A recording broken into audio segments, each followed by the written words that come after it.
Kevin Harvick was on his show, and he was talking about the sport, and he said, "We race." And I thought, and a lot of other people I saw as well commented, "There's your tagline." Dale Earnhardt Jr. and Kevin Harvick just sent NASCAR a message it can't ignore. With the 2026 season approaching, the two racing icons have raised a concern that cuts deeper than rules or playoffs. They're questioning the very purpose behind why drivers race, and their words are already stirring major conversation. It started with Harvick on his podcast. Responding to Mamba Smith's emotional commentary about a driver missing out on a championship despite dominating all season, Harvick delivered a blunt reminder. We race. Those two words weren't just a throwaway comment, they were a declaration, a line in the sand. A simple phrase loaded with meaning for every driver who ever risked it all on the track for nothing more than the thrill of the race. Dale Earnhardt Jr., never one to miss a moment of authentic NASCAR sentiment, immediately latched onto it.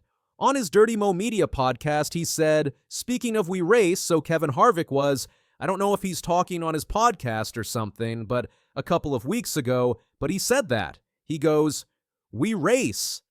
So Kevin Harvick was, I don't know if he's talking on his podcast or something a couple weeks ago, but he said that. He goes, we race. He was talking about the sport. To Dale Jr., this wasn't just a clever soundbite. It was a mission statement. He compared it to the raw passion that drove his legendary father, Dale Earnhardt Sr., to pour $80,000 of his own money into Busch cars for a shot at a $20,000 payday. Why? Because they weren't racing for the money. They were racing because they're racers.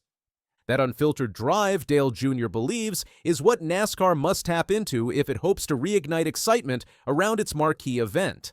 With the 2026 Daytona 500 around the corner, he sees "We race" as a rallying cry, one that could unify the sport's core community and create a campaign that actually resonates. It's a direct contrast to NASCAR's previous Hell Yeah campaign, which sparked backlash from conservative groups like 1 Million Moms for its perceived profanity. That campaign fizzled quickly, unable to balance boldness with broad appeal. In Dale Jr.'s eyes, "We race" does just that. It's gritty without being offensive, it's emotional without being sentimental, and most of all, it's true. This sentiment isn't just a marketing idea, it's a lifeline in a sport facing growing pressure. With sponsor dollars dwindling and costs rising, teams are being asked to do more with less. In many ways, racing has reverted to its scrappy roots, where drivers and owners scrape together what they can to put a car on the track. Dale Jr. and Harvick understand that world. They lived it, and they know that NASCAR's survival and revival depends on reconnecting with that essence. We race isn't just a slogan. It's a reminder of why people tune in, why they spend weekends in the infield, why families sit on rusty bleachers at local dirt tracks. It's a return to something real. For Dale Jr., that return is personal. His JR Motorsports team made its Cup Series debut at the 2025 Daytona 500, entering without a charter and fighting tooth and nail just to qualify. Justin Allgaier, piloting the number 40 Chevy, found himself locked in a fierce three-wide duel for the 9th spot in the duel race, the only path to Sunday's show. They made it, but it wasn't easy. Now, as the 2026 Daytona 500 approaches, Dale Jr. admits the nerves are just as intense. With Chevy rolling out new car bodies, his team enters the season without proven performance data to lean on. Making the race is still the goal all the way back. "We thought we were going to do all right last year, and we didn't in qualifying. I'll be apprehensive about our opportunity," he confessed. Making the race. It's still the goal. All the way back. Yeah, you got to rein all the expectations back in to, man, we just got to get in the show. Let's get in the show. So we're not locked in. Like I said, new body. Don't know how the car will qualify. We thought we were going to do all right last year, and we didn't in qualifying.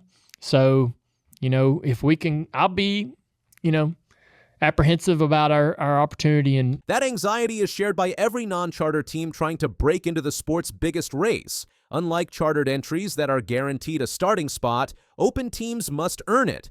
For JR Motorsports, that means everything rides on qualifying and the dual races, high-stakes moments where even the smallest error can send months of preparation down the drain.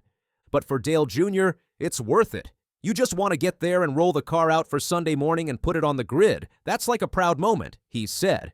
I mean, you just want to get there and roll the car out for Sunday morning and put it on the grid. That's like a proud moment. It's a nod to the heart of the "we race" mindset, showing up, rolling out, and going for broke, no matter the odds.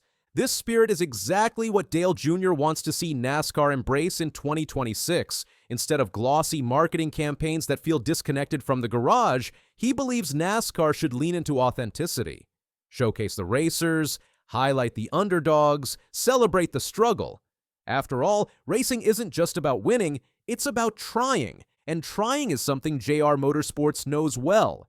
Despite their Xfinity Series success, including multiple championships, they're still clawing for relevance at the Cup level.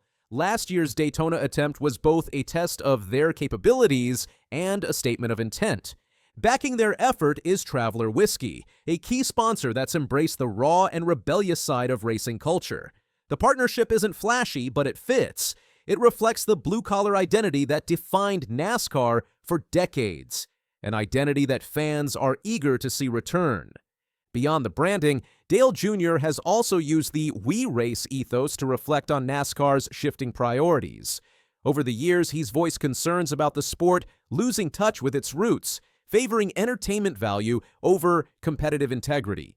Harvick has echoed those sentiments, especially when critiquing NASCAR's over-reliance on playoffs and stage formats. Their solution? Simplicity. Bring racing back to the forefront. Let the on-track action speak for itself. Highlight the stories behind the drivers, the hours, the sweat, the sacrifice, the kind of narratives that make fans care deeply about what happens every Sunday. By reviving Harvick's phrase, Dale Jr. is offering a blueprint for NASCAR's future.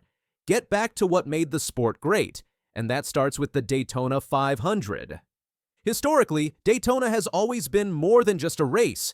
It's a pilgrimage, a proving ground, a place where careers are made, dreams are shattered, and legends are born. Dale Earnhardt Sr. spent 19 years chasing that elusive Daytona win before finally breaking through in 1998. That moment wasn't just about a trophy, it was about validation. Dale Jr. knows the power of that moment. He's felt it, he's lived it, and now he wants the next generation of drivers, especially those without a charter, to feel it too. In many ways, the 2026 Daytona 500 is shaping up to be a turning point. With We Race gaining traction as a grassroots movement, the opportunity exists for NASCAR to recenter itself around its truest values. The words aren't corporate, they're real. Harvick, now retired from full-time competition, has continued to shape the narrative from the media booth and podcast studio. His words carry weight, not just because of his resume, but because of his candor. Together, Dale Jr. and Harvick represent the voice of the garage, the unfiltered, honest truth that fans crave. And in a sport increasingly defined by corporate interests and commercial packaging, their authenticity stands out. As the green flag draws near for the Daytona 500, one thing is clear. This isn't just another season opener. It's a statement, a moment for NASCAR to decide whether it will lean into its roots or continue down the path of sanitized spectacle. The fans are watching, the drivers are ready, the stakes are high, and somewhere in the background, echoing through garages and headsets and haulers, are two simple words: we race. Because for Dale Earnhardt Jr., for Kevin Harvick, and for every soul who has ever stared down a straightaway with nothing but grit and guts, that's all the reason they'll ever need. The 2026 season is here, and thanks to two legends who aren't afraid to speak their minds, NASCAR just got a much-needed wake-up call.